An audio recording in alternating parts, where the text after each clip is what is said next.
It's a Friday afternoon in the middle of the Indian Ocean, one of the busiest shipping lanes on Earth, an area infested with Somali pirates. America, tonight I'm going to give the United States government a report card. It's going to be short, 4 entries, 4 grades. March 2012, the U.S. Navy responds to a distress call from a hijacked ship in the Gulf of Aden. They boarded that ship. They encountered 10 armed pirates who had taken hostages by force. They logged the fingerprints of every single one into the federal database.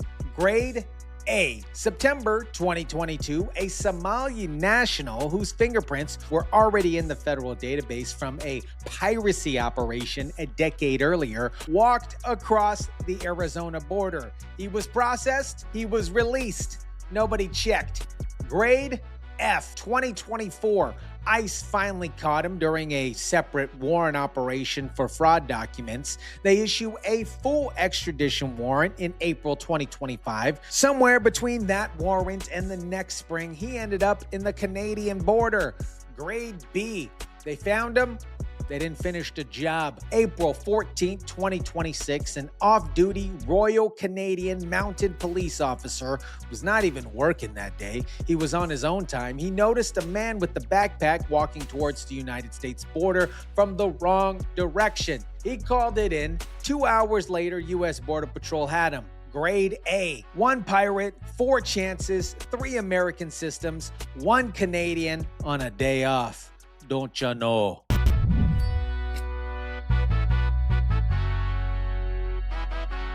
What is up, guys? Tyson DeLaCruz here. Thank you so much for rocking with me. Let me walk you through the 2012 operation so the whole timeline absolutely makes sense, because this is the receipt that should have stopped everything else. The Gulf of Aden sits between Somalia and Yemen, one of the busiest shipping lanes on the planet. About 20,000 ships pass through it every single year. It has also been one of the most dangerous stretches of open water for commercial vessels for the past 2 decades. Somalia pirates have launched over 800 attacks since 2008 alone. On March 10, 2012, the USS Hasley, a United States Navy guided missile destroyer, responded to a distress call from an Indian-flagged commercial vessel. The ship had been hijacked. When a Navy boarding team arrived, they found 10 armed pirates who had taken the ship and its crew hostage by force. The Navy here did their job. They boarded, they secured the vessel, and they logged fingerprints. I'm going to read directly from the official DHS press release dated April 24, 2026. This is on the DHS.gov website, their official website. So here's the quote. A VBSS team conducted boarding operations and encountered Ahmed and 9 other armed pirates who had taken the Indian ship hostage by force, where the Navy then lodged Ahmed's fingerprints, DHS.gov. Said Jama Ahmed, that's the man's name, I can't make that up. His fingerprints went into the federal system in 2012 and sat there, documented, available for 10 years. Here's why I said the Navy gets an A. They didn't just encounter Ahmed and walked away. They fingerprinted him. That is a crucial piece here. The print filed in 2012 is the reason we know exactly who he is in 2026. The Navy created a proper paper trail that could have ended the story at the Arizona border in September 2022. If one person would have checked, that's the whole story right there. Well, today's video sponsor, Pure Bulk, checks absolutely everything. Their tasty, clear electrolytes, every single batch, third-party lab tested right here in the United States of America. We're talking about no sugars, no fillers, no artificial dyes, dissolves completely clear in water. And that clarity, my friends, is the proof you need that they ain't hiding nothing. While I'm knocking out the research and recording videos for you guys, I need my body to be running tight. I need it to be running right. Energy levels need to be up. My brain needs to be sharp. I need to stay hydrated through absolutely all of it. We're talking about 1,000 milligrams of sodium, 1,000 milligrams of potassium, magnesium, calcium, the minerals your body runs on. Proper hydration, sustained energy levels, and mental clarity to stay absolutely locked in. My friends, head over to purebulk.com. Use code Tyson at checkout. Now back to the report card, because the next grade is an F. if anybody had checked. Now, here's where the report cards start looking bad. September 2022, Arizona, Ahmed entered the United States illegally. He's processed at the border under Biden's Border Patrol. During this time period where border encounters in the fiscal year of 2022 hit 2.2 million. That is wild. The highest number ever recorded at that point in American history. The system was overwhelmed. Lines were long. Processing was so fast. Things were just moving. And the fingerprint database, the one that the Navy filed in 2012, existed the entire time. DHS Acting Assistant Secretary Lauren Biss described what happened, and I'm reading her exact words from the same April 24th press release. Weak Biden administration border policies allowed this illegal alien to enter and remain in the country despite his multiple law enforcement encounters. Multiple law enforcement encounters. She's not describing a single failure here. She's describing a pattern across the Biden administration years of encounters that should have triggered something, and they didn't. The database had him. The fingerprints were there. What was missing was anybody actually checking on it. And here's what makes that failure inexcusable. The system that was supposed to catch this isn't complicated. It's called biometric screening. You take a fingerprint at the border, you run it against the database. The database says this person had an encounter with the Navy. Piracy operation in 2012. Done. Finito burrito. Stopped. It didn't happen. Said Jama Ahmed. He was released and he lived in the United States for approximately 2 years before anybody noticed. And here's where the 2024 ICE operation needs a full explanation, because this is the B grade on the report card. NAB, as you guys remember, means you almost got it right, but something went wrong. In 2024, ICE agents executed a warrant in connection with a fraud documents investigation. They caught him. The document specifically referenced fraudulent passport use, a Somali passport.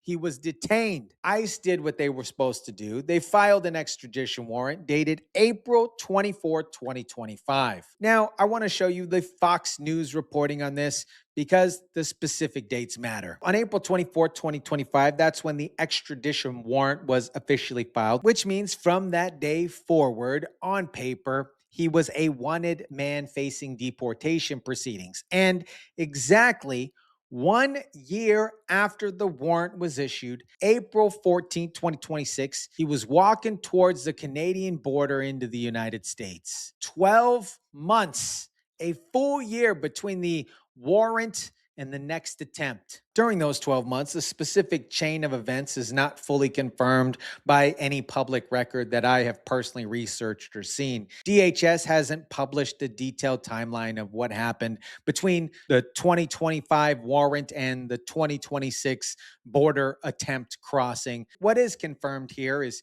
he was not deported. He was not held in continuous federal custody for the full year. He ended up at the U.S.-Canada border in North Dakota. The grade B is for finding him in 2024. The incomplete part is what happened the year between the warrant and the border crossing attempt. That answer hasn't been made public. Look at me. Sure. I'm the captain now. Look at me. I'm the captain now. That is a fictional character from a movie about Somali pirates. And Said Jama Ahmed. Said Jama Ahmed is not fictional. He was fingerprinted in the same waters those movie pirates sailed. And for at least a year between his extradition warrant and his border crossing attempt, the American system essentially let him say the same thing. I'm the captain now. I'm the captain now. He was still here, still moving, still making decisions about where to go next. Now, here's the detail that we had to dig and search for, and it deserves a full explanation here. Jama Ahmed was not just caught, he was indicted. The criminal charge, misuse of a forged Somali passport, was filed in the district of, you guys guessed it, Minnesota, not Arizona, where he crossed the border in 2022, not North Dakota, where he was eventually arrested. Minnesota. Huh. Minnesota and Somalis. kind of just go together like peanut butter and jelly, right? I want to be careful here for the platform purposes. There is no confirmed direct connection between said Jama Ahmed and the Feeding Our Future scandal. I'm not claiming one, but here is what's documented and worth noting. The District of Minnesota is the same federal court that has been running the largest pandemic food fraud prosecution in American history. Dozens of defendants. Passport fraud was coincidentally a reoccurring charge across multiple Feeding Our Future cases. And the U.S. attorney at that district publicly described Minnesota as a place that has become a magnet for certain types of fraud. A Somalia pirate who entered the country using a forged passport and forged documents, being charged in the same federal district where passport fraud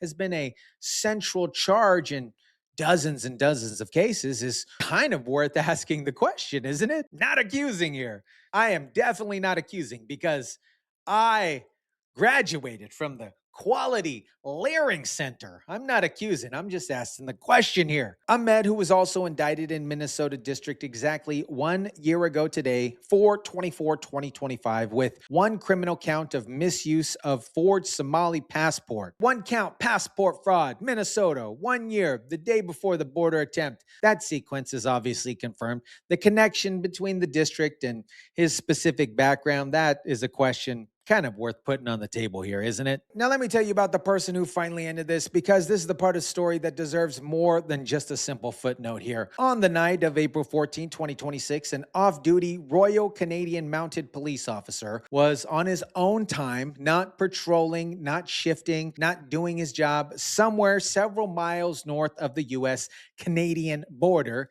He saw a man walking southbound with the backpack, and he probably profiled his butt. Okay, that's it right there, you guys. He saw a Somali with a backpack walking towards the border. That's the observation. A man walking in the wrong direction with the backpack. I guarantee he profiled. He did it. So he called it in. You could stop at any house on this road and you'll get stories like mine. They cross. We see them walking between here and Plattsburgh on Route 9. And you can tell, you know. Wow. Pulling a suitcase with them on wheels, backpacks are a giveaway. I mean, that's always a giveaway. Somebody walking down here with a backpack on. That RCMP in that clip just described what happens in those communities every single week.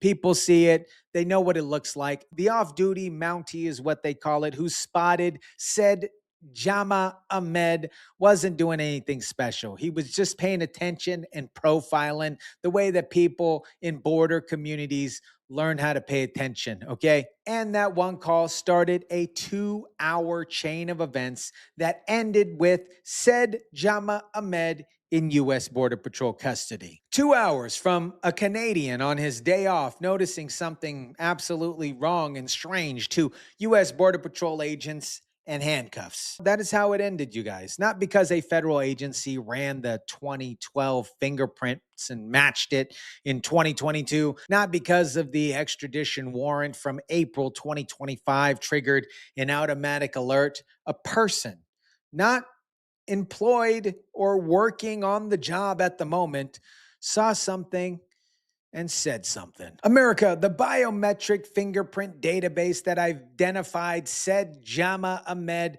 when he was caught in 2026 was built by the American government. It works and correctly matched a 14-year-old Navy fingerprint to a man walking through North Dakota. That technology works exactly the way it's supposed to. What didn't work in September 2022 at the Arizona border was a decision about whether to run it or not. DHS confirmed said Jama Ahmed entered in 2022 near the San Luis, Arizona border. San Luis is one of the busiest crossing points in the entire state.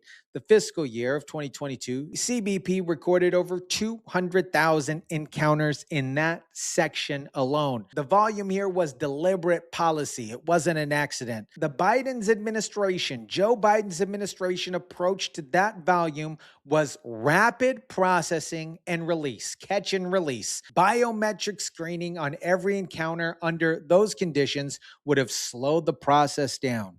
Then obviously they wouldn't have had voters. Speed was chosen and the prints, they weren't checked. The RCMP officer who noticed a Somali man walking towards the border with the backpack didn't have a database. He wasn't famous. There weren't news cameras following him. He made it a point to just pick up the phone. He saw something. He called something. A Somali pirate whose fingerprints have been in federal custody since 2012 is now in a North Dakota jail. The database is fine. The question is, who decides when to use it? Let me know what you guys think about this. Drop it down in the comment section down below. Smash the like button if you kindly would. Share, subscribe, and as always, guys, I'll catch you on the next one.